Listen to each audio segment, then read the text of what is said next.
ಎಷ್ಟೇ ವರ್ಷಗಳು ಉರುಳಿದರೂ ಇಲ್ಲಿನ ಪ್ರತಿ ಕಲ್ಲು ಒಂದು ಇತಿಹಾಸ ಹೇಳುತ್ತದೆ. ಅದೇ ನಮ್ಮ ಹೆಮ್ಮೆಯ ಹಂಪಿ. Welcome to Hampi. ಕೇಳಿಸದ ಕಲ್ಲು ಕಲ್ಲಿನಲ್ಲಿ ಕನ್ನಡ ನುಡಿ, ಕನ್ನಡ ನುಡಿ. ಕಾಣಿಸದೆ ಹೊನ್ನ ಚರಿತೆಯಲ್ಲಿ ಹಂಪೆಯ ಗುಡಿ, ಹಂಪೆಯ ಗುಡಿ. ನಾವಿವತ್ತು ಹಂಪಿ ಎಕ್ಸ್ಪ್ಲೋರ್ ಮಾಡೋದಕ್ಕೆ ಹೋಗ್ತಾ ಇದ್ದೀವಿ. And welcome back to my YouTube channel.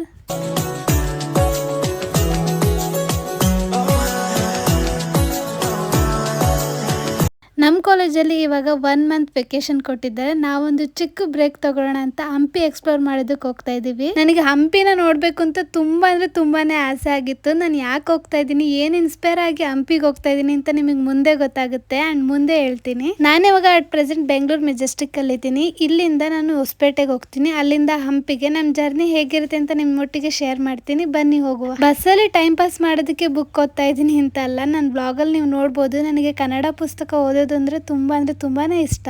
ನೀವೇನಾದ್ರೂ ಬೆಂಗಳೂರಿಂದ ಹೊಸಪೇಟೆಗೆ ಹೋಗ್ತಾ ಇದ್ದೀರಾ ಅಂತಂದ್ರೆ ಆದಷ್ಟು ಲೇಟ್ ಆಗಿ ಬಸ್ ಹತ್ತಿ, ಅಂದ್ರೆ 9 ಗಂಟೆ 10 ಗಂಟೆ ಆಗಿ ಬಸ್ ಹತ್ತಿ. ಬಿಕಾಸ್ ಲೇಟ್ ನೈಟ್ ಟ್ರಾವೆಲ್ ಮಾಡೋದ್ರಿಂದ ಟ್ರಾಫಿಕ್ ಕೂಡ ಅಷ್ಟಾಗಿರಲ್ಲ. ಹೊಸಪೇಟೆಗೆ ನೀವು ತುಂಬಾನೇ ಬೇಗ ಹೋಗ್ತೀರಾ. ಐ ಥಿಂಕ್ ಬೆಂಗಳೂರಿಂದ ಹೊಸಪೇಟೆಗೆ 6 ಅವರ್ಸ್ ಜರ್ನಿ ಇರುತ್ತೆ. ನೀವೇನಾದ್ರೂ ನಾನ್ ಸ್ಟಾಪ್ ಬಸ್ ಹತ್ತಿದ್ದೀರಾ ಅಂದ್ರೆ ಇನ್ನೂ ಬೇಗನೆ ಹೋಗ್ತೀರಾ. ನಾವು ರೀಚ್ ಆದಾಗ ಆಲ್ರೆಡಿ 4:30 ಆಗಿತ್ತು. ಅಲ್ಲಿನ ಲೋಕಲ್ ಬಸ್ ಅಂದ್ರೆ ಹಂಪಿಗೆ ಹೋಗೋ ಲೋಕಲ್ ಬಸ್ ಸ್ಟಾರ್ಟ್ ಆಗಿದೆ 6 ಗಂಟೆಗೆ. ನಾವು 6 ಗಂಟೆವರೆಗೂ ಬಸ್ ಸ್ಟ್ಯಾಂಡ್ ಅಲ್ಲೇ ವೇಟ್ ಮಾಡಿದ್ವಿ. ಬಟ್ ನಾವು ಆಟೋದಲ್ಲಿ ಹೋಗ್ತಾ ಇದ್ದೀವಿ. ನಾವು ಬುಕ್ ಮಾಡಿದಂತ ಹೋಟೆಲ್ ಅಂದ್ರೆ ಹೋಮ್ ಸ್ಟೇ ಇರೋದು ಹಂಪಿಯಿಂದ ನಿಯರ್ 1-2 ಕಿಲೋಮೀಟರ್ ದೂರದಲ್ಲಿ, ಅಂದ್ರೆ ಒಂದು ಹಳ್ಳಿಲಿ ಬುಕ್ ಮಾಡಿದ್ವಿ. ಅಲ್ಲಿ ಚೆಕ್ ಇನ್ ಆಗಿ ಸ್ವಲ್ಪ ಹೊತ್ತು ರೆಸ್ಟ್ ಮಾಡಿ ಫ್ರೆಶ್ ಅಪ್ ಆಗಿ ನಾವು ಹೊರಟಿದ್ದು ಹಂಪಿ ಎಕ್ಸ್ಪ್ಲೋರ್ ಮಾಡೋದಕ್ಕೆ.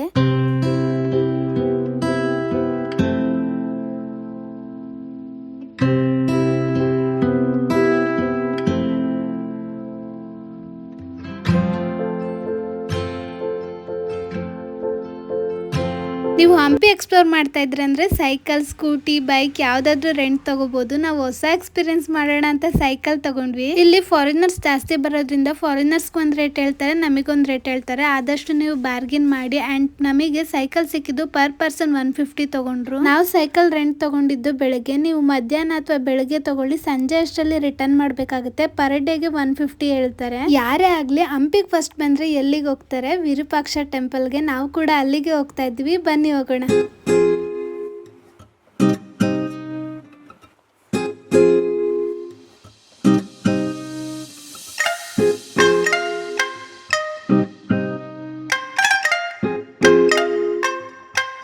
ನಾವು ಬೆಳಗ್ಗೆ ಟಿಫನ್ ಮಾಡಿರ್ಲಿಲ್ಲ, ತುಂಬಾನೇ ಹಸುವಾಗ್ತಾ ಇತ್ತು. ಅದಕ್ಕೆ ದೇವಸ್ಥಾನದ ಹತ್ರನೇ ಟಿಫನ್ ಮಾಡಕ್ ಹೊರಟ್ವಿ. ನಾವು ಹೋಟೆಲಿಂದ ಹೊರಟಾಗ 9 ಗಂಟೆ ಆಗಿತ್ತು. ನೀವೇ ಗೆಸ್ ಮಾಡಿ ನಾವು ಸೈಕಲ್ ಯಾವ ರೇಂಜಿಗೆ ತುಳಿದಿದ್ದೀವಿ ಅಂದ್ರೆ ನಾವು ದೇವಸ್ಥಾನ ರೀಚ್ ಆದಾಗ 11:30 ಆಗಿತ್ತು. ನಾವು ಬೆಂಗಳೂರು ಬಿಸಿಲನ್ನೇ ತುಂಬಾನೇ ಬಿಸಿಲು ಅಂತೀವಿ. ಬಟ್ ಉತ್ತರ ಕರ್ನಾಟಕ ಬಿಸಿಲಿಗೆ ಹೋದ್ರೆ ನಾವು ನಿಜವಾಗ್ಲೂ ಇರೋದಕ್ಕೆ ಆಗಲ್ಲ, ಅಷ್ಟು ಬಿಸಿಲಿತ್ತು. ಹಂಪಿಲ್ ಕೂಡ ತುಂಬಾನೇ ಬಿಸಿಲಿತ್ತು. ಟ್ರಾವೆಲ್ ಮಾಡಿದ ಸುಸ್ತಿಗೋ ಅಥವಾ ಅಲ್ಲಿರೋ ಬಿಸಿಲಿಗೋ ಸೈಕಲ್ ಪೆಡ್ಲಿಂಗ್ ಮಾಡಿದ್ದಕ್ಕೂ ನಾವಂತೂ ತುಂಬಾನೇ ಸುಸ್ತಾಗಿದ್ವಿ. ಬಟ್ ಹಂಪಿಯಲ್ಲಿರೋ ವಿರೂಪಾಕ್ಷ ದೇವಸ್ಥಾನ ನೋಡೋ ಉತ್ಸಾಹ ಇನ್ನೂ ಕಮ್ಮಿ ಆಗಿರ್ಲಿಲ್ಲ. ಅದೇ ಜೋಶಲ್ಲಿ ದೇವಸ್ಥಾನ ನೋಡೋಕೆ ಹೊರಟ್ವಿ.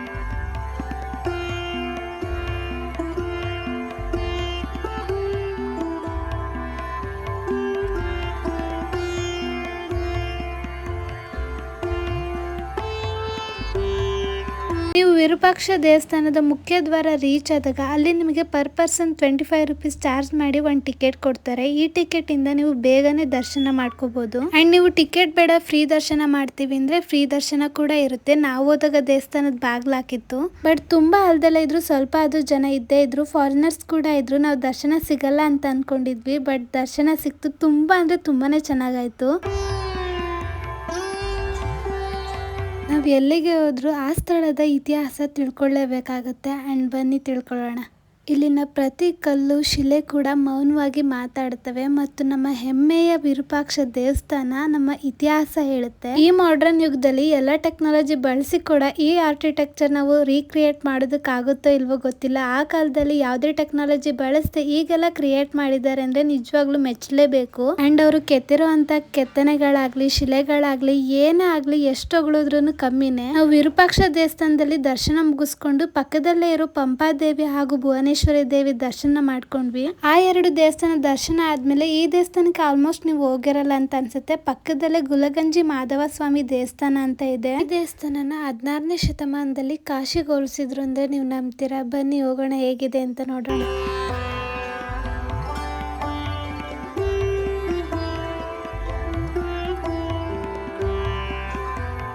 ವಿರೂಪಾಕ್ಷ ದೇವಸ್ಥಾನದ ಇತಿಹಾಸ 7ನೇ ಶತಮಾನದಿಂದನೇ ಶುರು ಆಗುತ್ತೆ. ಆ ಕಾಲದಲ್ಲಿ ವಿರೂಪಾಕ್ಷ ಹಾಗೂ ಪಂಪಾದೇವಿ ಅಂದ್ರೆ ಪಾರ್ವತಿ ದೇವಿಯ ಒಂದು ಪುಟ್ಟ ದೇವಸ್ಥಾನ ಆಗಿರುತ್ತೆ. ವಿಜಯನಗರ ಸಾಮ್ರಾಜ್ಯ ಶುರು ಆಗೋಕ್ಕಿಂತ ಮುಂಚೆಯಿಂದನೂ ಈ ದೇವಸ್ಥಾನದಲ್ಲಿ ಆರಾಧನೆ ಪೂಜೆ ಜಾರಿಯಲ್ಲೇ ಇತ್ತು. ಹಾಗೆ ವಿಜಯನಗರದ ಆಳ್ವಿಕೆ ಶುರು ಆದಾಗ ಅಂದ್ರೆ ಅಕ್ಕಬುಕ್ಕರ ಆಳ್ವಿಕೆ ಶುರು ಆದಾಗ ಈ ದೇವಸ್ಥಾನ ಅಭಿವೃದ್ಧಿ ಹೊಂದುತ್ತೆ. ತುಂಗಭದ್ರ ತಟದಲ್ಲೇ ಈ ದೇವಸ್ಥಾನ ನೆಲೆ ಆಗಿದೆ. ಪಕ್ಕದಲ್ಲೇ ಒಂದು ವಿಸ್ತಾರವಾಗಿರುವಂತ ಕಲ್ಯಾಣಿ ಕೂಡ ಇದೆ. ಲಂಕನ ದಂಡೇಶ ಅನ್ನೋ ವಿಜಯನಗರದ ಅರಸ ಈ ದೇವಸ್ಥಾನದ ಇನ್ನೂ ಅಭಿವೃದ್ಧಿಗೆ ಕಾರಣ ಆಗ್ತಾರೆ. ಇತಿಹಾಸ ಮಾತಾಡ್ತಾ ಹಾಗೆ ದೇವಸ್ಥಾನ ಎಂಟರ್ ಆಗೋಕ್ಕಿಂತ ಮುಂಚೆ ನಮ್ಮ ಮುದ್ದು ಲಕ್ಷ್ಮಿ ಕಾಣ್ತಾಳೆ. ಅಲ್ಲಿ ಆಶೀರ್ವಾದ ತಗೊಂಡು ಮುಂದೆ ಹೋಗೋಣ ಬನ್ನಿ. ನಾನು ನಿಮಗೆ ಅವಾಗ್ಲೇ ಹೇಳ್ದೆ ನಮಗೆ ತುಂಬಾ ಅಂದ್ರೆ ತುಂಬಾನೇ ಸುಸ್ತಾಗಿತ್ತು ಅಂತ. ಟಿಫನ್ ಕೂಡ ಕರೆಕ್ಟ್ ಆಗಿ ಮಾಡೋದಕ್ಕಾಗ್ಲಿಲ್ಲ. ಅಲ್ಲೇ ಫ್ರೂಟ್ಸ್ ತಗೊಂಡು ಫ್ರೂಟ್ಸ್ ತಿನ್ಕೊಂಡು ಮುಂದೆ ಹೊರಟ್ವಿ. ನಾವು ದೇವಸ್ಥಾನದಿಂದ ಜಸ್ಟ್ ಹೊರಗಡೆ ಬಂದು ಫ್ರೂಟ್ಸ್ ತಿಂತಾ ಇದ್ವಿ. ಲಕ್ಷ್ಮಿನ ಕರ್ಕೊಂಡು ದೇವ್ರ ಮೆರವಣಿಗೆ ಹೋಗ್ತಾ ಇತ್ತು. ಎಲ್ಲಿಗೆ ಅಂತ ಗೊತ್ತಿಲ್ಲ. ಸ್ವಲ್ಪ ಹೊತ್ತು ಅಲ್ಲಿ ನೋಡ್ಕೊಂಡು ನಾವು ಹೊರಟಿದ್ದು ಕಡ್ಲೆಕಾಳು ಗಣೇಶ ನೋಡೋಣ ಅಂತ. ನಾವು ಕಡ್ಲೆಕಾಳು ಗಣೇಶನ್ ದೇವಸ್ಥಾನಕ್ಕೆ ಹೋದಾಗ ಅಲ್ಲಿ ಅಷ್ಟೊಂದು ಜನ ಇರ್ಲಿಲ್ಲ. ನಾವು ಅಲ್ಲೇ ಸ್ವಲ್ಪ ಹೊತ್ತು ಕೂತಿದ್ವಿ. ಲೈಕ್ 1 hour ವರೆಗೂ ಅಲ್ಲೇ ಕೂತಿದ್ವಿ. ಚೆನ್ನಾಗಿತ್ತು ವಾತಾವರಣ. ಆ ಬಿಸಿಲಿಗೂ ಏನೋ ತುಂಬಾ ಅಂದ್ರೆ ತುಂಬಾನೇ ಸುಸ್ತು ಆಗ್ತಾ ಇತ್ತು. ಕಡ್ಲೆಕಾಳು ಗಣೇಶ ಹಾಗೆ ವಿರೂಪಾಕ್ಷ ದೇವಸ್ಥಾನ ಅಷ್ಟೇ ನೋಡೋದಕ್ಕಾಗಿದ್ದು ನಮ್ಮ ಕೈಲಿ.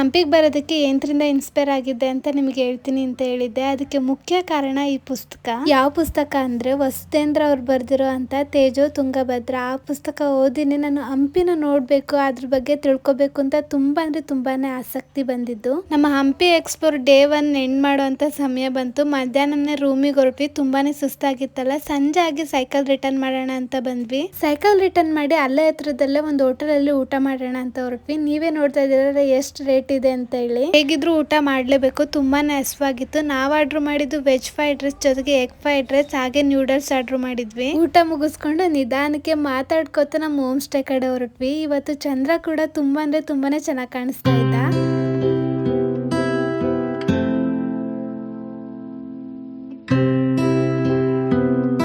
Welcome to day 2 of Hampi explore. ನಾನಿವತ್ತು ಸ್ಯಾರಿ ಹಾಕೊಂಡು ಮತ್ತೊಮ್ಮೆ ವಿರೂಪಾಕ್ಷ ದೇವಸ್ಥಾನಕ್ಕೆ ಹೋಗ್ತಾ ಇದೀವಿ. ಫಾರ್ ಎ ಚೇಂಜ್ ಇವತ್ತು ಸೈಕಲ್ ಅಲ್ಲಿ ಹಂಪಿ ಎಕ್ಸ್ಪ್ಲೋರ್ ಮಾಡ್ತಾ ಇಲ್ಲ, ಆಟೋದಲ್ಲಿ ಹಂಪಿ ಎಕ್ಸ್ಪ್ಲೋರ್ ಮಾಡೋದಕ್ಕೆ ಹೊರಟಿದೀವಿ. ಆಟೋದವ್ರು ಇನ್ನೂ ಹಲವಾರು ಪ್ಲೇಸಸ್ ತೋರಿಸ್ತೀವಿ ಅಂತ ಹೇಳಿದ್ರು. ಅದಕ್ಕೆ ಆಟೋದಲ್ಲೇ ಹೊರಟಿದ್ವಿ. ಏನಕ್ಕೆ ಸ್ಯಾರಿ ಹಾಕೊಂಡಿದೀನಿ ಅಂದ್ರೆ ವಿರೂಪಾಕ್ಷ ದೇವಸ್ಥಾನದಲ್ಲಿ ಫೋಟೋಸ್ ತುಂಬಾ ಅಂದ್ರೆ ತುಂಬಾನೇ ಚೆನ್ನಾಗಿ ಬರುತ್ತೆ. ಫೋಟೋಸ್ ವಿಡಿಯೋಸ್ ಮಾಡ್ಕೊಳ್ಳೋಣ ಅಂತ. ಹೆಣ್ಮಕ್ಳು ಸ್ಯಾರಿ ಹಾಕೊಂಡ್ಮೇಲೆ ಮಲ್ಗೆ ಹೂವು ಬೇಕೇ ಬೇಕು. ದೇವಸ್ಥಾನದ ಪಕ್ಕದಲ್ಲೇ ಮಲ್ಗೆ ಹೂವು ಕೂಡ ತಗೊಂಡೆ. ಅಂಡ್ ನಾನು ಹೂವು ಮುಡ್ಕೊಳ್ಳೋದಕ್ಕೆ ಯಾವುದೇ ರೀತಿಯಾಗಿ ಏರ್ ಕ್ಲಿಪ್ ಹಾಕೊಂಡಿರ್ಲಿಲ್ಲ. ಅವರೇ ಒಂದು ಏರ್ ಕ್ಲಿಪ್ ತಗೊಂಡು ಅವರೇ ಹೂವು ಮುಡ್ಸಿದ್ರು. ತುಂಬಾನೇ ಖುಷಿ ಆಯ್ತು. ಬೆಳಿಗ್ಗೆ ತುಂಬಾ ಅಂದ್ರೆ ತುಂಬಾನೇ ಬೇಗ ಹೋಗಿದ್ವಿ. ಅಲ್ಲಿ ಫೋಟೋಸ್ ವಿಡಿಯೋಸ್ ಎಲ್ಲ ತಗೊಂಡಾದ್ಮೇಲೆ ದೇವಸ್ಥಾನದ ಎಡಭಾಗಕ್ಕೆ ಬಂದ್ವಿ. ನಾವು ನೆನ್ನೆ ಈ ಪಾರ್ಟ್ ನೋಡಿರ್ಲಿಲ್ಲ. ವಿರೂಪಾಕ್ಷ ದೇವಸ್ಥಾನ ದ್ರಾವಿಡ ಶೈಲಿಯಲ್ಲಿ ಪೂರ್ವ ಮಾದರಿಯಾಗಿ ಇದೆ. ಸುಮಾರು 160 ಅಡಿ ಎತ್ತರದ ಗೋಪುರವಾಗಿದ್ದು ಇಲ್ಲಿನ ಪ್ರತಿ ಕೆತ್ತನೆ ಒಳ ಪ್ರವೇಶ ಮಾಡಿದಾಗ ಅಲ್ಲಿನ ಪ್ರತಿ ಕಂಬ 100 ಕಥೆ ಹೇಳುತ್ತದೆ. ಇನ್ನು ವಿಜಯನಗರದ ರಾಜ ಆಗಿರುವಂತ ದೇವರಾಯ ಹಾಗೂ ಅತ್ಯಂತ ಪ್ರಸಿದ್ಧ ರಾಜನಾದ ಕೃಷ್ಣದೇವರಾಯ ಭವ್ಯವಾಗಿ ಈ ದೇವಸ್ಥಾನ ಮತ್ತೊಮ್ಮೆ ನಿರ್ಮಾಣ ಮಾಡ್ತಾರೆ. ಹೊಯ್ಸಳರು ಕಟ್ಟಿರುವಂತ ಎಲ್ಲಾ ದೇವಸ್ಥಾನವನ್ನು ಉಳಿಸಿ ನಮಗೆ ಕೊಡುಗೆ ಆಗಿ ಕೊಟ್ಟಂತದ್ದು ನಮಗೆ ವಿಜಯನಗರ ಸಾಮ್ರಾಜ್ಯ. 1565 ತಾಳಿಕೋಟೆ ಯುದ್ಧದ ನಂತರ ವಿಜಯನಗರ ಸಾಮ್ರಾಜ್ಯ ನಾಶವಾಗುತ್ತೆ. ನಾಶವಾಗಿದ್ರು ಕೂಡ ಇಲ್ಲಿ ಒಂದು ದಿನನೂ ಪೂಜೆ ನಿಂತಿಲ್ಲ. ಅಂದಿನ ಕಾಲದಲ್ಲಿ ಇದನ್ನ ಪಂಪಾ ಕ್ಷೇತ್ರ ಅಂತ ಕೂಡ ಹೇಳ್ತಾ ಇದ್ರು. ಪಂಪಾದೇವಿ ಅಂದ್ರೆ ಪಾರ್ವತಿ ದೇವಿ ಇಲ್ಲಿ ತಪಸ್ ಮಾಡಿದ್ರು ಅಂತ ಕೂಡ ಹೇಳ್ತಾರೆ. ಹಾಗೆ ಇಲ್ಲಿ ಹಂಪಿ ಉತ್ಸವ ಶಿವರಾತ್ರಿಯಲ್ಲಿನ ಜಾತ್ರೆ ತುಂಬಾ ಅಂದ್ರೆ ತುಂಬಾನೇ ವಿಶೇಷ. ಆವಾಗ ದೇಶ ವಿದೇಶದಿಂದ ಭಕ್ತರು ಬರ್ತಾರೆ. ನೆನ್ನೆ ನಾವ್ ಏನೆಲ್ಲ ಮಿಸ್ ಮಾಡಿದ್ವಿ ಅದನ್ನೆಲ್ಲ ನೋಡ್ಕೊಂಡು ನಾವು ಹೋಗಿದ್ದು ತುಂಗಭದ್ರಾ ನದಿ ಹತ್ರಕ್ಕೆ. ಅವಾಗಿನ ಲಕ್ಷ್ಮಿನ ಸ್ನಾನ ಮಾಡಿಸೋದಕ್ಕೆ ಕರ್ಕೊಂಡ್ ಬಂದಿದ್ರು. ಅದನ್ನ ಕೂಡ ನೋಡ್ಕೊಂಡು ಟಿಫನ್ ಮಾಡ್ಕೊಂಡು ನಾವು ಹೋಗಿದ್ದು ಸಾಸಿವೆ ಕಾಳು ಗಣೇಶನ ಹತ್ರಕ್ಕೆ. ನೀವು ಕಡಲೆಕಾಳು ಗಣೇಶನ ಮುಟ್ಟೋದಕ್ಕೆ ಪರ್ಮಿಷನ್ ಇರುತ್ತೆ, ಆದ್ರೆ ಸಾಸಿವೆ ಕಾಳು ಗಣೇಶನ ದೂರದಿಂದ ಅಷ್ಟೇ ನೋಡ್ಬೇಕಾಗುತ್ತೆ. ನಾವು ನೆಕ್ಸ್ಟ್ ಹೋಗಿದ್ದು ಕೃಷ್ಣನ ದೇವಸ್ಥಾನಕ್ಕೆ. ಇಲ್ಲಿ ನೀವು ಕೃಷ್ಣನ ದೇವಸ್ಥಾನ, ಕೃಷ್ಣ ಬಜಾರ್ ಹಾಗೆ ಪುಷ್ಕರಣಿನ ನೋಡ್ಬೋದು. ಇಲ್ಲಿ ಯಾವುದೇ ರೀತಿಯಾಗಿ ವಿಗ್ರಹ ಇಲ್ಲ, ದೇವಸ್ಥಾನ ಅಷ್ಟೇ ನೋಡ್ಬೋದು. ಹಾಗೆ ಗೋಪುರ ಕೂಡ ಹಾಳಾಗಿದೆ.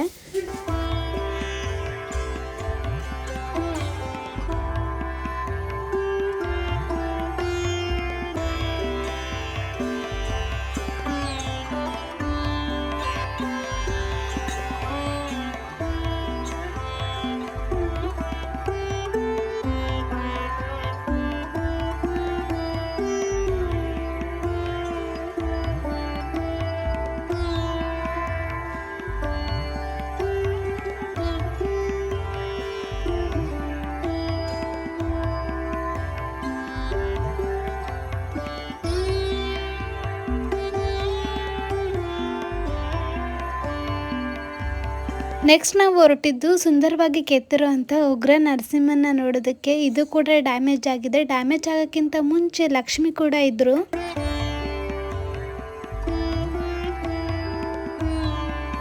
ಅಂಡ್ ಪಕ್ಕದಲ್ಲೇ ಶಿವಲಿಂಗ ಇದೆ. ಇದು ಕರ್ನಾಟಕದಲ್ಲೇ ಅತಿ ಎತ್ತರವಾದ ಶಿವಲಿಂಗ. ಈ ಕಥೆನ ಸವಿಸ್ತರವಾಗಿ ಮಾಟೋ ಅಂಕಲ್ ಹೇಳ್ತಾರೆ, ಕೇಳಿ. ಸ್ಟೋರಿ ಇದು ಬಡವಿಲಿಂಗ ಅಂದ್ರೆ ಬಡವಿ ಆಯಮ್ಮ ದುಡ್ಡನ್ನು ಕಲೆಕ್ಟ್ ಮಾಡಿ ಲಿಂಗನ ಕಟ್ಸಿಕೊಟ್ಟಿರ್ತಾರೆ. ಹಾಗಾಗಿ ಬಡವಿ ಕಟ್ಸಿಕೊಟ್ರಿಗೆ ಇದು ಬಡವಿ ಲಿಂಗ ಅಂತ ಹೇಳಿ. ನಮ್ಮ ಕರ್ನಾಟಕದಾಗ ಅತಿ ಎತ್ತರವಾದಂಥ ಲಿಂಗ. ಹಿಂದುಗಡೆ ನದಿ ಇದೆಯಲ್ಲ, ನೀರಲ್ಲಿ ನದಿ ನೀರು ಆ ಲಿಂಗದ ಕಲೆಕ್ಷನ್ ಇರುತ್ತೆ. ನೆಕ್ಸ್ಟ್ ನಾವು ಹೋಗಿದ್ದು ಉದ್ದಾನ ವೀರಭದ್ರ ಸ್ವಾಮಿ ದೇವಸ್ಥಾನಕ್ಕೆ. ಈ ದೇವಸ್ಥಾನದಲ್ಲಿ ನೀವು 16 ಅಡಿ ಎತ್ತರವಾಗಿರುವಂತ ವೀರಭದ್ರ ಸ್ವಾಮಿ ಮೂರ್ತಿನ ನೋಡ್ಬೋದು. ನಾವು ಹೋದಾಗ ಆ ದೇವಸ್ಥಾನದಲ್ಲಿ ಯಾರು ಇರ್ಲಿಲ್ಲ. ಆ ದೇವಸ್ಥಾನದೊಳಗಡೆ ಫೋಟೋಸ್ ವಿಡಿಯೋಸ್ ಯಾವುದೇ ರೀತಿಯಾಗಿ ಅಲೋ ಇಲ್ಲ.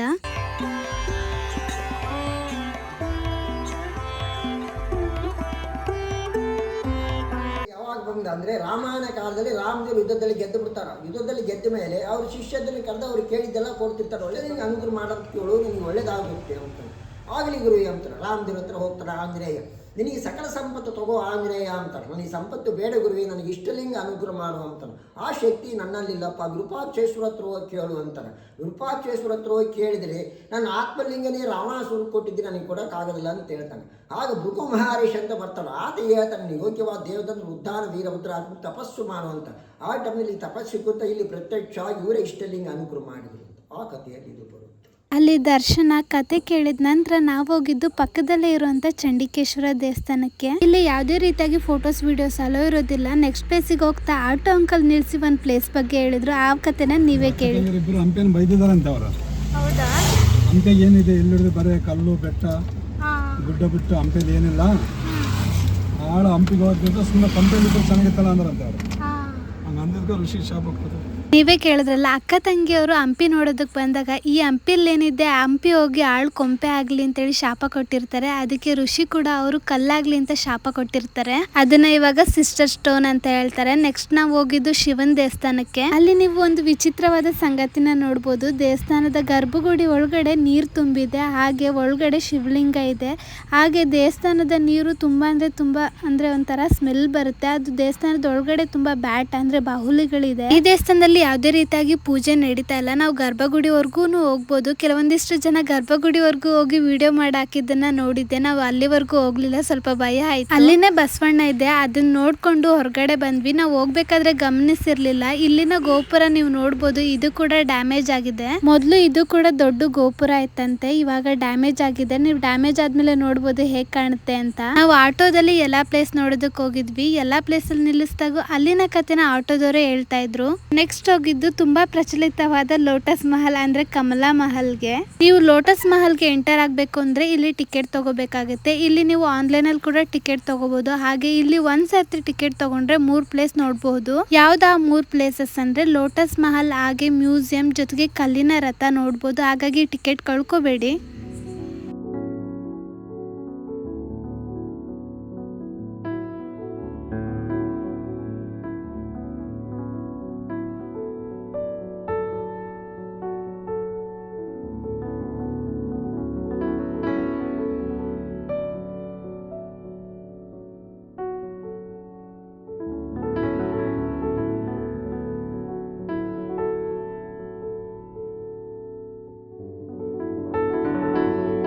ಆಗಿನ ಕಾಲದಲ್ಲಿ ರಾಣಿಯರು ವಿಶ್ರಾಂತಿ ಪಡ್ಕೊಳ್ಳೋದಕ್ಕೆ ಅಂತ ಕಟ್ಟಿಸಿದಂತ ಮಹಲೇ ಈ ಲೋಟಸ್ ಮಹಲ್. ಅಲ್ಲಿ ನೀವು ಗಜಶಾಲೆಗಳು ಕೂಡ ನೋಡ್ಬೋದು. ಹಾಗೆ ರಾಣಿಯರು ವಿಶ್ರಾಂತಿ ಮಾಡ್ಬೇಕಾದ್ರೆ ಸೈನಿಕರು ಕಾವಲು ಕಾಯ್ತಾ ಇದ್ರು. ಅದಕ್ಕೆ ಕೂಡ ಗೋಪುರಗಳು ಕಟ್ಟಿಸಿದ್ದಾರೆ, ಅದನ್ನೇ ಕಾವಲು ಗೋಪುರಗಳು ಅಂತಾರೆ.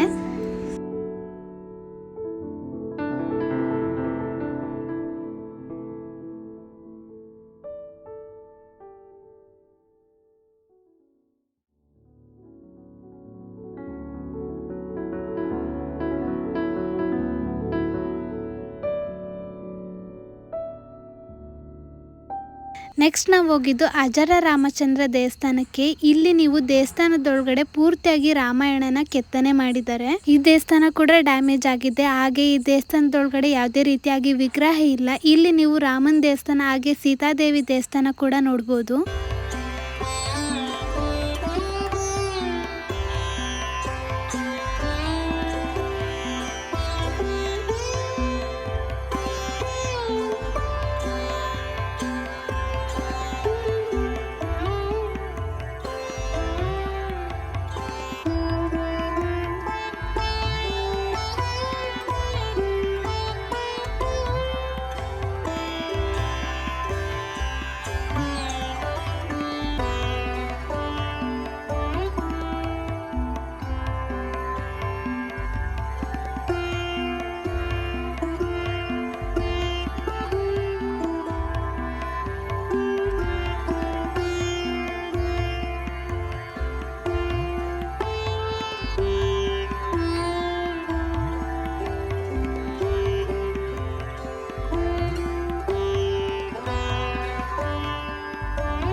ನೆಕ್ಸ್ಟ್ ಯಾವ ಪ್ಲೇಸಿಗೆ ಕರ್ಕೊಂಡು ಹೋಗ್ತಾರೆ, ಹಾಗೆ ಅಲ್ಲಿನ ಹಿಸ್ಟ್ರಿ ಏನು ಅಂತ ತಿಳ್ಕೊಳ್ಳೋಣ ಬನ್ನಿ. ಮೈಸೂರು ದಸರಾ ಮಾಡ್ತಾ ಇದಾರ.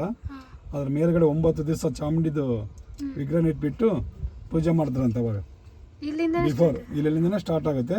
ಅದನ್ನ ಮಹಾನವಮಿ ದಿಬ್ಬ ಫೆಸ್ಟಿವಲ್ ಇದು ಪ್ಲಾಟ್ಫಾರ್ಮ್ ಹಿಂಗೋಗಿ ಸೀಕ್ರೆಟ್ ಚೇಂಬರ್ ನೋಡ್ಕೊಂಡು ಆ ಪುಷ್ಕರಣಿ ನೀರು ದೇವರಿಗೆ ಯೂಸ್ ಮಾಡ್ತಾ ಇದ್ರಂತೆ. ಆ ಪುಷ್ಕರಣಿ ನೋಡ್ಕೊಂಡು ಮಹಾನವಮಿ ದಿಬ್ಬ ನೋಡ್ಕೊಂಡು ನೀವು ಆಚೆ ಅಲ್ಲಿ ಬರ್ಬೇಕು. ನಾನು ಅಲ್ಲಿರ್ತೀನಿ, ನೋಡ್ಕೊಂಡು ಆ ಕಡೆ ಬಂದ್ಬಿಡು. ನೀವೇ ಕೇಳಿದ್ರಲ್ಲ, ಮೈಸೂರು ದಸರಾ ಶುರು ಆಗೋಕ್ಕಿಂತ ಮುಂಚೆ ಅಂದ್ರೆ ಈ ದಿಬ್ಬ ಮಹಾನವಮಿ ದಿಬ್ಬದಲ್ಲಿ ಮೈಸೂರು ದಸರಾ ಆಗ್ತಾ ಇತ್ತು. ಆಗಿನ ಕಾಲದಲ್ಲಿ ಕೂಡ ಸೀಕ್ರೆಟ್ ರೂಮ್ ಇದೆ ಅಂದ್ರೆ ನೀವು ನಂಬ್ತೀರಾ? ಇದೆ ನೋಡಿ ಆ ಸೀಕ್ರೆಟ್ ರೂಮ್. ಆಗಿನ ಕಾಲದಲ್ಲಿ ರಾಜರು ಮುಂತಾದ ಮುಖ್ಯ ವ್ಯಕ್ತಿಗಳು ಬಂದಾಗ ಸೀಕ್ರೆಟ್ ಆಗಿ ಮಾತಾಡೋದಕ್ಕೆ ಈ ರೂಮ್ ನ ಬಳಕೆ ಮಾಡ್ತಾ ಇದ್ರು ಅಂತ ಹೇಳ್ತಾರೆ. ನೀವು ಮುಂದೆ ಹೋದ್ರೆ ತುಂಬಾ ಅಂದ್ರೆ ತುಂಬಾನೇ ಕತ್ಲಿದೆ. ಹಾಗೆ ವಾಪಸ್ ಬರೋದಕ್ಕೆ ಒಂದು ಪ್ಲೇಸ್ ಕೂಡ ಇದೆ. ನೀವು ಹೋಗ್ಬೇಕಾದ್ರೆ ಆ ಪ್ಲೇಸ್ ನಿಮಗೆ ಗೊತ್ತಾಗೋದಿಲ್ಲ. ವಾಪಸ್ ಬರ್ಬೇಕಾದ್ರೆ ನಾವ್ ಎಲ್ಲಿಂದ ಬಂದ್ವಿ ಅಂತ ಕೂಡ ಗೊತ್ತಾಗೋದಿಲ್ಲ.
ದಿಬ್ಬ, ಸೀಕ್ರೆಟ್ ರೂಮ್ ಹಾಗೆ ಪುಷ್ಕರಣಿ ಎಲ್ಲ ನೋಡಿಕೊಂಡು ನಾವು ಹೊರಟಿದ್ದು ಮ್ಯೂಸಿಯಂ ಹತ್ರಕ್ಕೆ.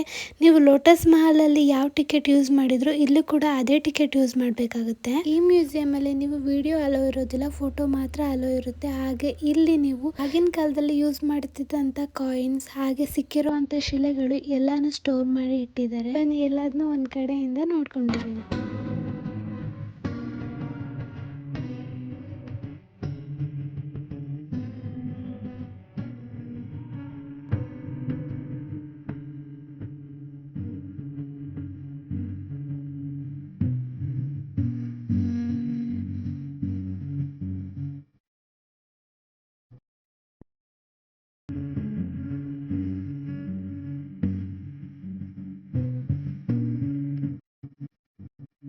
ನೆಕ್ಸ್ಟ್ ನಾವು ಹೋಗಿದ್ದು ಹಂಪಿಗೆ ಒಂದು ಕಳೆ ತಂದ್ಕೊಟ್ಟ ಹಾಗೆ ಎಲ್ಲರೂ ತಿರುಗಿ ನೋಡುವಂತೆ ಮಾಡಿದ ಕಲ್ಲಿನ ರಥ ಅಂದ್ರೆ ವಿಜಯ ವಿಠಲ ದೇವಸ್ಥಾನಕ್ಕೆ. ಇಲ್ಲಿ ನೀವು ಎಂಟ್ರೆನ್ಸ್ ಇಂದ ಪ್ರೈವೇಟ್ ವೆಹಿಕಲ್ ಆಗಿ ಯಾವುದೇ ಆಟೋ ಆಗ್ಲಿ ಅಲೋ ಇರಲ್ಲ. ಇಲ್ಲಿಂದ ನಡ್ಕೊಂಡು ಹೋಗ್ಬೇಕಾಗುತ್ತೆ. ನೀವು ನಡ್ಕೊಂಡು ಹೋಗ್ತೀರಾ ಅಂದ್ರೆ 1 ಕಿಲೋಮೀಟರ್ ಆಗುತ್ತೆ. ಇಲ್ಲಾಂದ್ರೆ ಗೌರ್ಮೆಂಟ್ ವೆಹಿಕಲ್ ಇರುತ್ತೆ. ಪರ್ಸನ್ 25 ರೂಪೀಸ್ ಚಾರ್ಜ್ ಮಾಡ್ತಾರೆ. ಅವರೇ ಕರ್ಕೊಂಡೋಗಿ ಕರ್ಕೊಂಡು ಬಂದ್ಬಿಡ್ತಾರೆ. ನೀವು ನಡ್ಕೊಂಡು ಹೋದ್ರೆ ದಾರಿಯಲ್ಲಿ ಹೋಗ್ತಾ ಇನ್ನೂ ಪ್ಲೇಸಸ್ ನೋಡ್ಬೋದು. ಬಟ್ ನಮಗೆ ಸುಸ್ತಾಗಿತ್ತು, ಅದಕ್ಕೆ ವೆಹಿಕಲ್ ಅಲ್ಲೇ ಹೊರಟ್ವಿ. ಆಟೋದವರು ಒಂದು ಮ್ಯಾಪ್ ಕೊಟ್ಟಿರ್ತಾರೆ. ಇಷ್ಟು ಪ್ಲೇಸ್ ಮೊದಲೇನೆ ತೋರಿಸ್ತೀವಿ ಅಂತ ಹೇಳಿರ್ತಾರೆ. ಹಾಗೆ ಅದಕ್ಕೆ ಇಷ್ಟೇ ಚಾರ್ಜ್ ಅಂತ ಕೂಡ ಹೇಳಿರ್ತಾರೆ.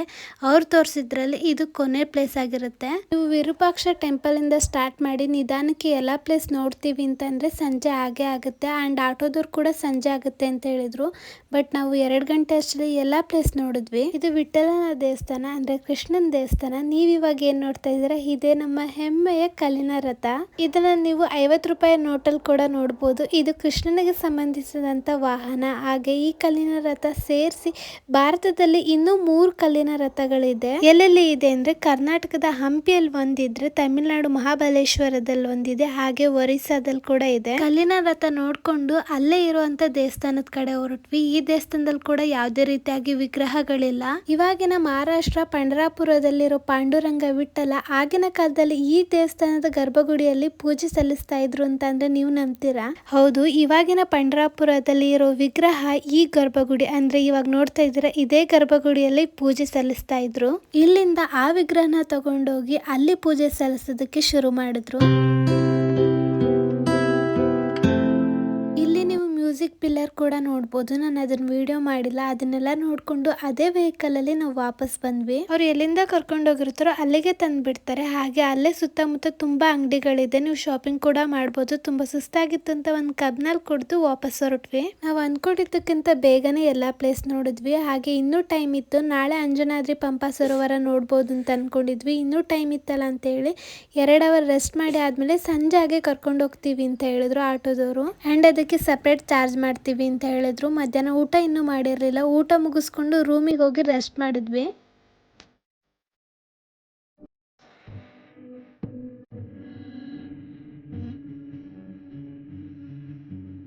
ರೂಮಲ್ಲಿ ರೆಸ್ಟ್ ಮಾಡಿ ಆದ್ಮೇಲೆ ಫ್ರೆಶ್ ಅಪ್ ಆಗಿ ನಾವು ಹೊರಟಿದ್ದು ದುರ್ಗಾದೇವಿ ದೇವಸ್ಥಾನಕ್ಕೆ. ಇಲ್ಲಿ ನೀವು ಬೆಟ್ಟ ಹತ್ಕೊಂಡು ದುರ್ಗಾದೇವಿ ದೇವಸ್ಥಾನ ತಲುಪಬೇಕಾಗುತ್ತೆ. ಸ್ಟಾರ್ಟಿಂಗ್ ಅಲ್ಲಿ ನೀವು ಅಭಯ ಆಂಜನೇಯ ದೇವಸ್ಥಾನ ಸಿಗುತ್ತೆ, ಅಲ್ಲಿ ಕೂಡ ದರ್ಶನ ಮಾಡ್ಕೊಂಡು ದುರ್ಗಾದೇವಿ ದೇವಸ್ಥಾನದ ಕಡೆ ಹೊರಟ್ವಿ. ಬಟ್ ಅಷ್ಟೊಂದು ಮೆಟ್ಲಿಲ್ಲ, ಬೇಗನೆ ತಲುಪಬಹುದು.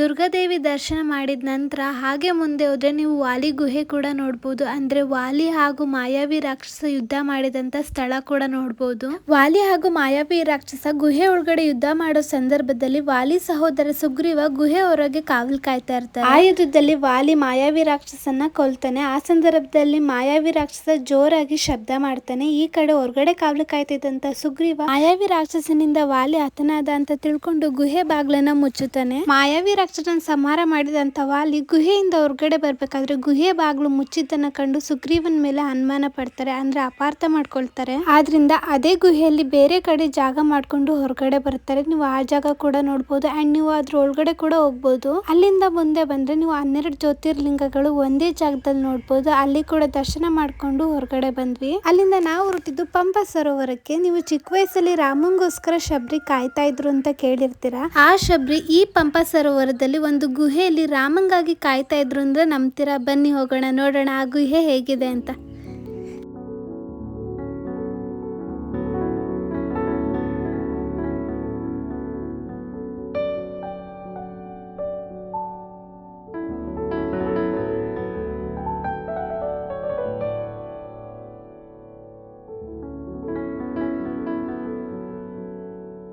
ಅಲ್ಲಿ ನೀವು ಕೆಲವು ದೇವಸ್ಥಾನಗಳನ್ನ ಕೂಡ ನೋಡ್ಬೋದು. ಹಾಗೆ ಒಂದು ದೊಡ್ಡ ಪುಷ್ಕರಣಿ ಇದೆ, ಆ ಪುಷ್ಕರಣಿಲಿ ಮೊಸಳೆ ಕೂಡ ಇದೆ. ಹಾಗೆ ಇದೇ ಶಬರಿ ಗುಹೆ ಅಂತ, ಇಲ್ಲೇ ಶಬರಿ ಅವರು ವಾಸ ಮಾಡ್ತಾ ಇದ್ರು. ಮೊಸಳೆ ಇದೆ ಅಂತ ಹೇಳಿದ್ನಲ್ಲ, ಹೌದು ನಿಜವಾಗ್ಲೂ ಮೊಸಳೆ ಇದೆ. ನಾವು ಮೊಸಳೆ ಮರಿನ ನೋಡಿದ್ವಿ, ಮೊಸಳೆ ನೋಡೋದಕ್ಕಾಗ್ಲಿಲ್ಲ, ಅಲ್ಲಿ ಇರೋರೆ ನಮಗೆ ತೋರಿಸಿದ್ರು. ಅಲ್ಲಿಂದ ಹಾಗೆ ಮುಂದೆ ಹೋದ್ರೆ ಅಲ್ಲೊಂದು ವ್ಯೂ ಪಾಯಿಂಟ್ ಇದೆ, ಅಲ್ಲಿ ನೀವು ಸನ್ರೈಸ್ ಸನ್ಸೆಟ್ ಕೂಡ ನೋಡ್ಬೋದು. ಹಾಗೆ ಸುತ್ತ ವ್ಯೂ ತುಂಬಾ ಅಂದ್ರೆ ತುಂಬಾನೇ ಚೆನ್ನಾಗಿ ಕಾಣಿಸುತ್ತೆ.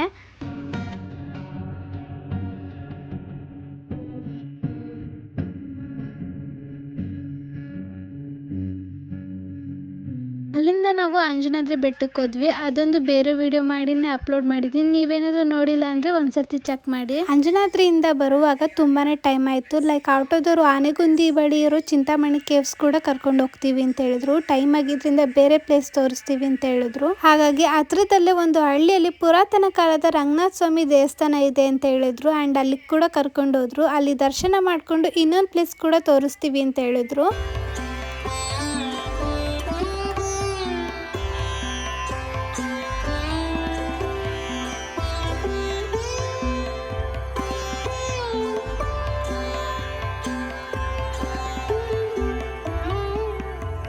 ನೆಕ್ಸ್ಟ್ ನಾವು ಹೋಗಿದ್ದು ಮಧುವನಕ್ಕೆ, ಅಂದ್ರೆ ಆಂಜನೇಯನ ದೇವಸ್ಥಾನಕ್ಕೆ. ಇಲ್ಲಿನ ವಿಶೇಷ ಏನು ಅಂತ ನೀವೇ ಕೇಳಿ. ಸ್ವಲ್ಪ ರಿಲೀಫ್ ಆಗಂತಂದೇಳಿ ಇಲ್ಲಿ ಆಂಜನೇಯನ ಕುಂದಿರಿಸಿ ಹನುಮಾನಿಗೆ ಇದು ಹಣ್ಣುಗಳು ಕೊಡ್ತಾರ.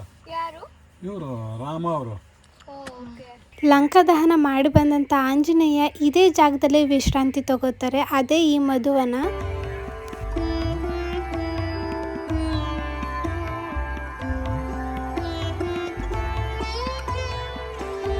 ಇವತ್ತು ನಾವು ಅಂದ್ಕೊಂಡಿದ್ದಕ್ಕಿಂತ ಜಾಸ್ತಿ ಪ್ಲೇಸಸ್ ನೋಡಿದ್ವಿ. ಹಾಗೆ ನಮ್ಮ ಸುತ್ತಾಟ ಮುಗಿಯೋಷ್ಟರಲ್ಲಿ 9:30 ಆಗಿತ್ತು, ಆಲ್ರೆಡಿ ಟೈಮ್ ಆಗಿತ್ತು. ಅಂಡ್ ಆಟೋದವರೇ ಒಂದು ಹೋಟೆಲ್ ಸಜೆಸ್ಟ್ ಮಾಡಿದ್ರು. ಅಲ್ಲಿ ಊಟ ಮುಗಿಸ್ಕೊಂಡು ನಾವು ಊಟ ಮಾಡೋವರೆಗೂ ಆಟೋದವ್ರು ವೇಟ್ ಮಾಡಿ ನಮ್ಮನ್ನ ಮತ್ತೆ ಹೋಮ್ ಸ್ಟೇಗೆ ಕರ್ಕೊಂಡೋದ್ರು. ವೆಲ್ಕಮ್ ಟು ಡೇ 3 ಇನ್ ಹಂಪಿ. ಇವತ್ತು last day of the Hampi explore. ಇವತ್ತು ಯಾವುದೇ ರೀತಿಯಾಗಿ ಸೈಕಲ್ ಆಟೋ ಬಳಸದೆ ನಾವೇ ಎಕ್ಸ್ಪ್ಲೋರ್ ಮಾಡೋಣ ಅಂತ ಹೊರಟಿದೀವಿ. ಅದು ಕೂಡ ಯಾವುದೇ ಗೈಡ್ ಮ್ಯಾಪ್ ಇಲ್ದಲೆ ನಾವೇ ಪಾದಯಾತ್ರೆ ಮಾಡ್ಕೊಂಡು ಹಂಪಿ ಎಕ್ಸ್ಪ್ಲೋರ್ ಮಾಡೋದಕ್ಕೆ ಹೋಗ್ತಾ ಇದೀವಿ. ನಾವು ಎಕ್ಸ್ಪ್ಲೋರ್ ಮಾಡ್ಬೇಕಾದ್ರೆ ನಮಗೆ ಸಿಕ್ಕಂತ ದೇವಸ್ಥಾನ ಅಖಂಡಶಿಲಾ ಬಸವಣ್ಣ ದೇವಸ್ಥಾನ. ಇಲ್ಲಿ ನೀವು ಅಖಂಡಶಿಲಾ ಅಂದ್ರೆ ತುಂಬಾ ದೊಡ್ಡ ಗಾತ್ರದ ಬಸವಣ್ಣನ ನೋಡ್ಬೋದು. ನೀವು ಮೊಬೈಲ್ ಅಲ್ಲಿ ಸಣ್ಣದಾಗಿ ಕಾಣಿಸುತ್ತೆ, ಬಟ್ ರಿಯಲ್ ಆಗಿ ತುಂಬಾ ಅಂದ್ರೆ ತುಂಬಾನೇ ದೊಡ್ಡದಿದೆ.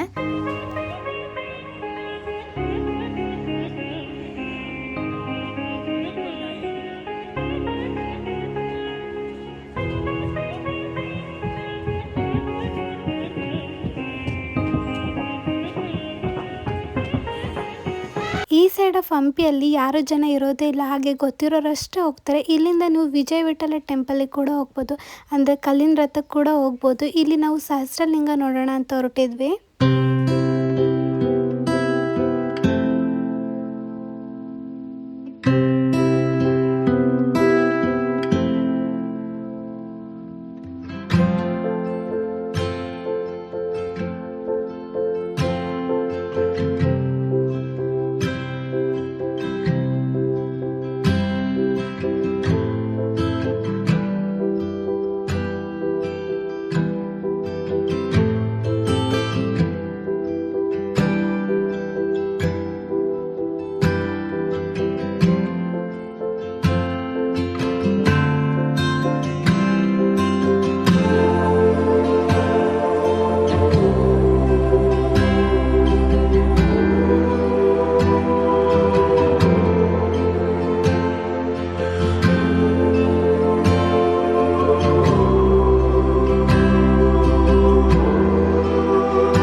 ನೋಡೋದಕ್ಕೆ ಹೊರಟಂತ ನಮಗೆ ದಾರಿಯಲ್ಲಿ ಕೋದಂಡರಾಮನ ದೇವಸ್ಥಾನ ಸಿಕ್ತು. ಅಲ್ಲಿನ ಅರ್ಚಕರು ಈ ದೇವಸ್ಥಾನದ ಇತಿಹಾಸ ಹೇಳ್ತಾರೆ, ನೀವೇ ಕೇಳಿ.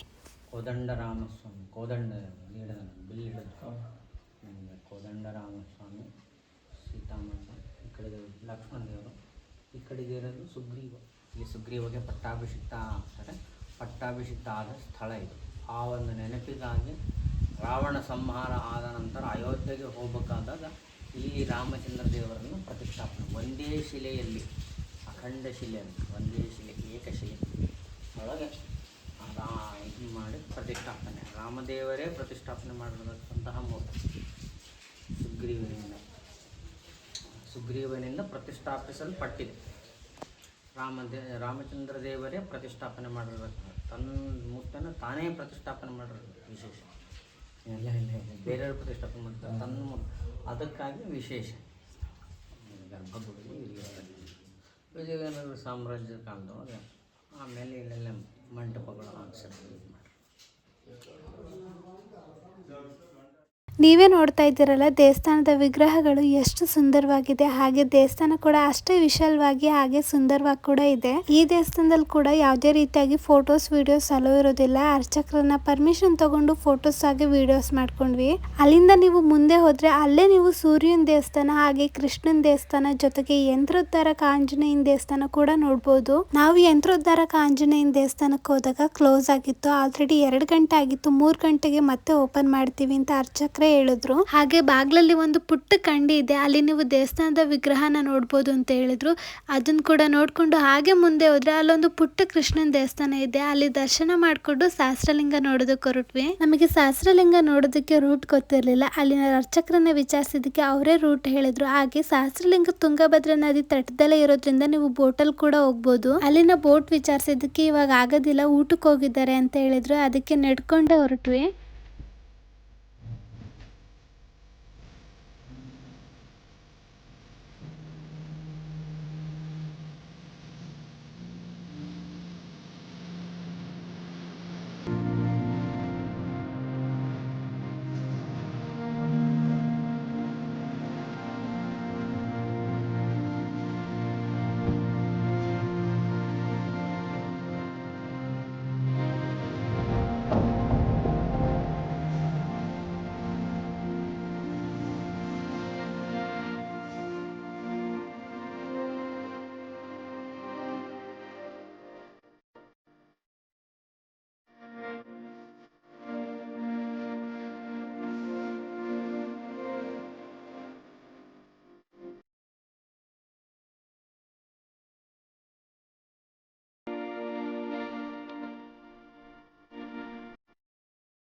ಸಹಸ್ರಲಿಂಗಕ್ಕೆ ನಾವು ಬಂದಂತ ದಾರಿ ಸಿಕ್ಕಾಪಟ್ಟೆ ಅಡ್ವೆಂಚರಸ್ ಆಗಿತ್ತು. ನೀವೇನಾದ್ರೂ ಬೋಟಲ್ ಬರ್ತಿದ್ದೀರಾ ಅಂದ್ರೆ ಈ ಎಕ್ಸ್ಪೀರಿಯನ್ಸ್ ನ ಮಿಸ್ ಮಾಡ್ಕೋತೀರಾ. ಹಾಗೆ ದಾರಿಯಲ್ಲಿ ಬರ್ತಾ ಇನ್ನೂ ಹಲವು ಕೆತ್ತನೆಗಳನ್ನ ಕೂಡ ನೋಡ್ಬೋದು. ಫೈನಲಿ ಸಹಸ್ರಲಿಂಗ ನೋಡಿದ್ವಿ, ಇದೇ ಆ ಸಹಸ್ರಲಿಂಗ. ಅಲ್ಲಿ ನಮಗೊಬ್ರು ಫಾರಿನರ್ ಸಿಕ್ಕಿದ್ರು, ಹಾಗೆ ಅವರು ಒಬ್ರೆ ಈ ಬಿಸಿಲಲ್ಲಿ ಹಂಪಿನ ಎಕ್ಸ್ಪ್ಲೋರ್ ಮಾಡೋದಕ್ಕೆ ಬಂದಿದ್ದಾರೆ. ಸಹಸ್ರಲಿಂಗ ನೋಡಿದ ನಂತರ ಹಾಗೆ ಮುಂದೆ ಹೋದ್ರೆ ಒಂದೊಂದು ಬಂಡೆಗಳಲ್ಲಿ ಕೂಡ ಒಂದೊಂದು ಕೆತ್ತನೆಗಳನ್ನ ನೋಡ್ಬೋದು. ಅಲ್ಲೂ ಕೂಡ ನೀವು ತುಂಬಾ ದೇವಸ್ಥಾನಗಳನ್ನ ನೋಡ್ಬೋದು. ಬಟ್ ಅಲ್ಲಿನ ದೇವಸ್ಥಾನಗಳು ತುಂಬಾನೇ ಹಾಳಾಗಿದೆ. ಬಿಸಿಲು ಜಾಸ್ತಿ ಇದ್ದಿದ್ದ ಕಾರಣ ಅಲ್ಲಿ ನಾವು ಜಾಸ್ತಿ ಹೊತ್ತು ಇರೋದಕ್ಕಾಗ್ಲಿಲ್ಲ. ನೆರಳಲ್ಲಿ ಸ್ವಲ್ಪ ಹೊತ್ತು ಕೂತಿದ್ದು ಹಾಗೆ ವಾಪಸ್ ಬಂದ್ವಿ. ವಾಪಸ್ ಬರ್ತಾ ಒಂದು ಬೃಹದಾಕಾರದ ಬಂಡೆ ಸಂಧಿಯಲ್ಲಿ ದುರ್ಗಾದೇವಿನ ಕೆತ್ತನೆ ಮಾಡಿದ್ದಾರೆ. ಅದ್ರ ಜೊತೆಗೆ ಈ ಕಡೆ ಗಣೇಶನ್ ಕೂಡ ಕೆತ್ತನೆ ಮಾಡಿದ್ದಾರೆ.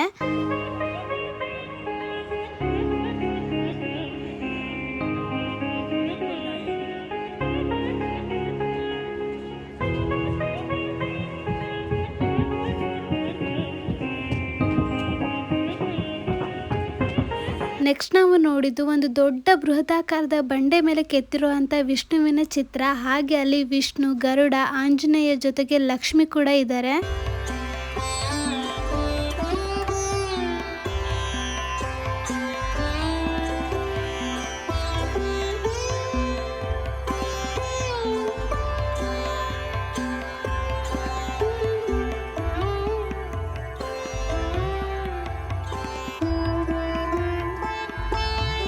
ವಾಪಸ್ ಬರೋ ಅಷ್ಟರಲ್ಲಿ 3 ಗಂಟೆ ಆಗಿತ್ತು. ಇಲ್ಲಿ ಯಂತ್ರೋದ್ಧಾರಕ ಆಂಜನೇಯನ ದೇವಸ್ಥಾನ ಓಪನ್ ಆಗಿತ್ತು. ಅಲ್ಲೇ ದರ್ಶನ ಮಾಡಿಕೊಂಡು ನಮ್ಮ ನಡೆ ಹೋಮ್ ಸ್ಟೇ ಕಡೆ ಶುರು ಆಯಿತು. ಆ್ಯಂಡ್ ಇವತ್ತು ಹಂಪಿಯಲ್ಲಿ ನಮ್ಮದು ಕೊನೆ ದಿನ. ಇವತ್ತು ನಾವು ಊರಿಗೆ ಹೊರಡ್ತಾ ಇದ್ದೀವಿ. ಆ್ಯಂಡ್ ರೂಮಲ್ಲಿ ಸ್ವಲ್ಪ ಹೊತ್ತು ರೆಸ್ಟ್ ಮಾಡಿ ಬ್ಯಾಗೆಲ್ಲ ಪ್ಯಾಕ್ ಮಾಡಿಕೊಂಡು ಚೆಕ್ಔಟ್ ಆಗಿ ನಮ್ಮ ನಡೆ ಶುರು ಆಗಿದ್ದು ಊರ ಕಡೆಗೆ. ಆ್ಯಂಡ್ ಫೈನಲಿ ಸಕ್ಸಸ್ಫುಲಿ ಆಗಿ ನಮ್ಮ ಟ್ರಿಪ್ನ ಮುಗಿಸಿದ್ವಿ. ಅಷ್ಟೇ, ಬಾಯ್.